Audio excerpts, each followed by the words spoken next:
The next station will be Fortuna 69. Wait, hold it, I just had a fucking bruh moment. Whoa, bitch, why the fuck my teacher on some hoe shit? Just wanted a nut, now I think I'm traumatized. I just saw my teacher getting fucked by 5 guys. In case you're confused, I'm not going to talk about the Railjack changes that were recently on the test server, given that plenty of other people have already beaten it to death. Rather, I wish to talk about the test server itself and other avenues for DE to gather player feedback.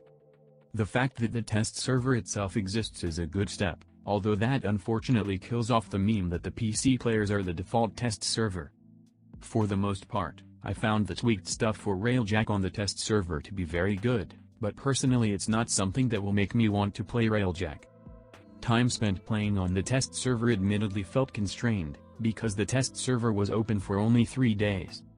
I'm perfectly aware that this was merely the first wave of the test server being active, but I'm still left rather confused as to why a test server would be open for less than a week. I feel that a week or 2 should be the baseline minimum for messing around with new content on the test server, as that could provide plenty of time for as many bugs as possible to be squashed, as well as any appropriate buffs or nerfs to be delivered before a full-on live server release. Opening up test content for less than a week doesn't feel long enough for proper playtesting if you ask me, not just because a 72-hour time limit feels like an active countdown, but also because a small window of time to test out content makes it feel as if everyone immediately has to play as much as possible in order to get the most out of the test server. In that regard, I guess it makes sense because it would entice players to actually play and stay as long as possible in order to playtest, but at the same time, I don't know why they would only allow 3 days to play when the test server player size is also small to begin with. Again, I realized that this was merely the first iteration of the test server, but 3 days for less than 500 people to playtest just Railjack stuff feels rather restrictive, not to mention that even during this coronavirus quarantine, not everyone will be guaranteed to play. I think that if the test server size remains small, the playtest duration should be increased in order to compensate. On the opposite side, I don't think having a large test server size would require an equally large playtest duration, because having a decent chunk of players active at once would certainly increase the amount of reports and feedback obtained. If anything, having a big server size but a small amount of time to play would be fine in my opinion, because the vast quantity of players would feel inclined to play as much as possible. It's only when both the available time to play and number of people playing is small that I think the test server is doing things wrong. But like I said earlier, the test server itself is already a good step for Warframe, but of course that isn't to say that it's the only thing DE can do for Warframe, because there's obviously a shitload of other ways to go through player feedback.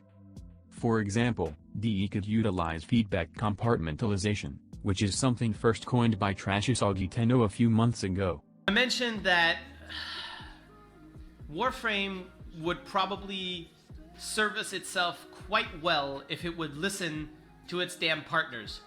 I'm not saying do what the partners want, no, but utilize the partners for what they actually are. And what partners do, or any content creator for that matter, partnered or not, doesn't matter if you're partnered. Any content creator for Warframe, what they can do is compartmentalize the huge Warframe player base, okay? So for example, if I were to have a chat with you guys in Discord, for example, or I do like a video and inspire a bit of like a survey kind of thing, then I would have the peasant army giving me their feedback, and I can filter that to make it more concise and smaller packages for DE, basically, right? Same with Magamu, same with Tactical Potato and everybody else. And so you have all of these, let's say 50 content creators, and DE is like, okay guys, what do you think we should be doing, changing, fixing, focusing on 2020, for example? Then the partners or content creators will go down to their communities and be like, yo guys, what do you guys think, you know? And then get some opinions, brainstorm and whatnot, and then come up with some concise ideas. And then DE will have 50 filtered, ready to go, really good feedback things that they could use to kind of figure out what to do in the next year, right? But it feels more like DE would prefer to just tweet, what should we focus on, and then allow 10,000 douchebags that don't know what the fuck they're talking about form their opinion. Like, Rebecca did that actually a year ago or so, or a year and a half ago, where she tweeted, what do you guys think we should focus on in the next year? One of the main things that was mentioned was content. The word content.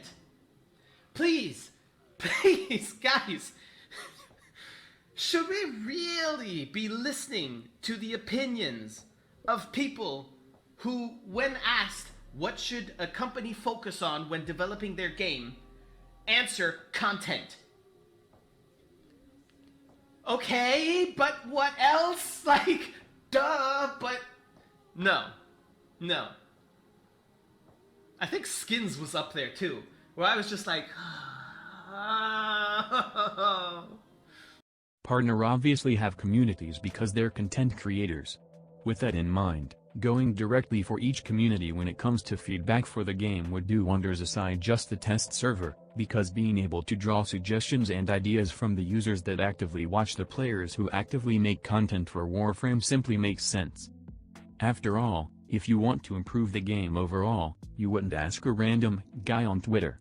You'd ask the people who have already spent a large amount of time playing the game, because those who have been with Warframe since the very beginning have a better understanding of it than anyone else. However, it goes without saying, every single partner should be included when it comes to DE looking for condensed community feedback.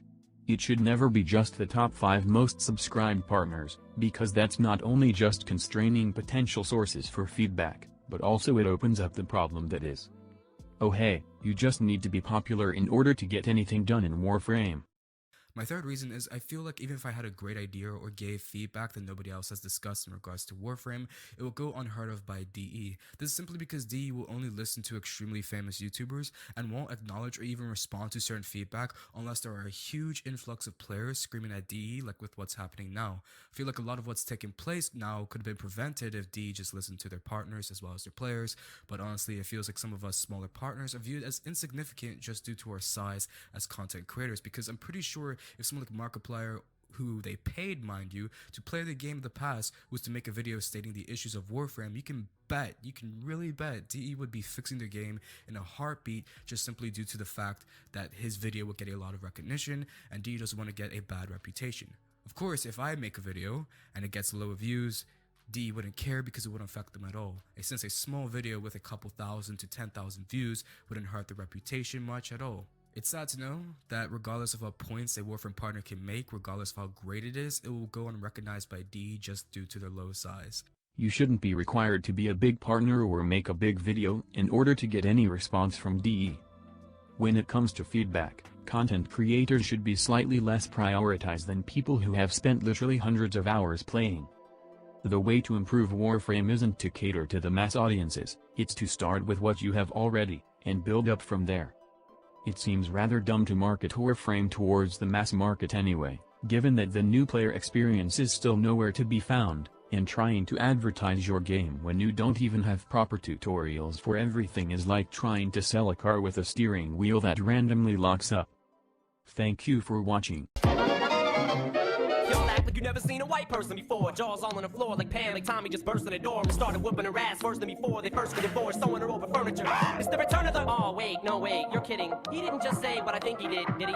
And Dr. Dre said, nothing, you idiots. Dr. Dre's dead. He's locked in my basement. Feminist women love Eminem. Chicka, chicka, chicka, Slim Shady. I'm sick of him. Look at him walking around, grabbing his you-know-what, living a you-know-who. Yeah, but he's so cute, though. Yeah, I probably got a couple of screws up in my head loose, but no worse than what's going on in your parents' bedrooms. And sometimes you want to get on TV and just let loose, but can't. But it's cool for Tom Green to hump a dead moose. My bum is on your lips, my bum is on your lips. And if I'm lucky, you might just give it a little kiss. And that's the message that we deliver to little kids and expect them not to know what a woman's is. Of course they're gonna know what intercourse is by the time they hit 4th grade. They got the Discovery Channel, don't they? We ain't nothing but mammals. Well, some of us cannibals, other people open like cantaloupes. But if we can hump dead animals and antelopes, then there's no reason that a man and another man can't elope. But if you feel like I feel, I got the antidote. Women wear your pantyhose, sing the chorus, and it goes.